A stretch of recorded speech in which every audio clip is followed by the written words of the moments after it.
NDA സർക്കാരിൽ കേന്ദ്രമന്ത്രി പദം കിട്ടാത്തതിൽ NCP അജിത് പവാർ വിഭാഗത്തിനുള്ളിൽ കടുത്ത അമർഷം പുകയുന്നു. അജിത് പവാറിനെ നേതാക്കൾ എതിർപ്പ് അറിയിച്ചു കഴിഞ്ഞു.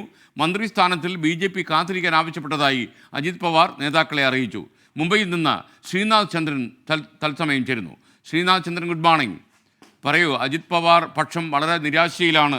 ക്യാബിനറ്റ് പദവി ആവശ്യപ്പെട്ട് പ്രഫുൽ പട്ടേലിന് സഹമന്ത്രി സ്ഥാനം കൊണ്ട് തൃപ്തിപ്പെടാൻ കഴിഞ്ഞിട്ടില്ല എന്നും മുംബൈ റിപ്പോർട്ടുണ്ടല്ലോ. എന്തൊക്കെയാണ് വിവരങ്ങൾ? Very good morning SKN. ഒരു രാഷ്ട്രീയ പാർട്ടി അത് പ്രധാനപ്പെട്ട ഒരു നീക്കം നടത്തുമ്പോൾ ആ പാർട്ടിയെ മുന്നോട്ട് നയിക്കുന്നതാവണം. ശരത് പവാർ പക്ഷത്തിൽ നിന്ന് വിട്ടുമാറി പാർട്ടി സ്വതന്ത്രമാക്കി മാറ്റി അജിത് പവാർ നടത്തിയ പരീക്ഷണം പക്ഷേ ഇവിടെ തിരിച്ചടിക്കുന്ന കാഴ്ചയാണ് അദ്ദേഹത്തിൻ്റെ പക്ഷത്തിപ്പോൾ കാണുന്നത്. ഈ ലോക്സഭാ തെരഞ്ഞെടുപ്പിൽ കുറവ് സീറ്റ് നൽകി, അതിൽ തന്നെ ഭൂരിപക്ഷ സീറ്റിലും തോറ്റു. ആകെ ഒരൊറ്റ MP മാത്രം വിജയിപ്പിക്കാൻ കഴിഞ്ഞു.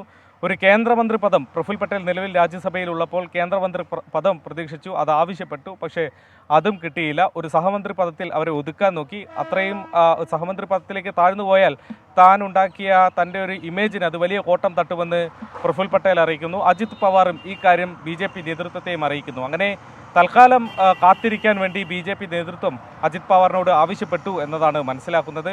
കുറച്ച് നാൾ കൂടി കഴിഞ്ഞാൽ കേന്ദ്രമന്ത്രി പദത്തിലേക്ക് ഉൾപ്പെടുത്താം, സഹമന്ത്രി പദത്തിനപ്പുറത്തേക്ക് ക്യാബിനറ്റ് പദവിയുള്ള ഒരു റാങ്ക് തന്നെ കിട്ടും എന്ന് വാഗ്ദാനം നൽകിയതായി അജിത് പവാർ തൽക്കാലം നേതാക്കളോടൊക്കെ പറയുന്നത്.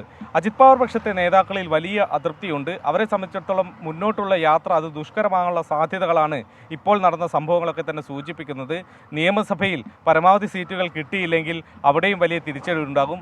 മാത്രമല്ല, നിലവിലെ സാഹചര്യത്തിൽ അജിത് പവാർ പക്ഷത്തിനൊപ്പമല്ല NCPയിലെ വോട്ടർമാർ എന്നുള്ളൊരു തോന്നൽ MLA-മാർക്ക് ഉള്ളിലുണ്ട്. അത് അവരെ വലിയ തരത്തിൽ അസ്വസ്ഥരാക്കുന്നുണ്ട്. അതുകൊണ്ട് ഒരുപക്ഷെ അജിത് പവാർ ക്യാമ്പിൽ നിന്ന് കൂടുതൽ കൊഴിഞ്ഞുപോക്കുണ്ടായാൽ പോലും അത്ഭുതപ്പെടേണ്ടി വരില്ല. മാത്രമല്ല, ഈ മന്ത്രി പദത്തിൽ പോലും അജിത് പവാർ പക്ഷത്തിനുള്ളിൽ ഒരു തർക്കമുണ്ട്. നിലവിൽ ലോക്സഭയിൽ ഒരേ ഒരു MP മാത്രമാണ് അജിത് പവാറിനുള്ളത്, സുനിൽ തത്കരെയാണ്. സുനിൽ തത്കരെ തനിക്ക് മന്ത്രിസ്ഥാനം വേണമെന്ന് ആവശ്യപ്പെടുകയും പ്രഫുൽ പട്ടേലും സുനിൽ തത്കരെയും തമ്മിൽ അജിത് പവാറിൻ്റെ അധ്യക്ഷതയിൽ ചേർന്ന ഒരു യോഗത്തിൽ വെച്ച് വലിയ തർക്കമുണ്ടായി എന്ന് ചില മാധ്യമങ്ങൾ റിപ്പോർട്ട് ചെയ്യുന്നുണ്ട്. അങ്ങനെയും ചില പ്രശ്നങ്ങൾ അജിത് പവാർ ഈ ഘട്ടത്തിൽ അഭിമുഖീകരിക്കുകയാണ്.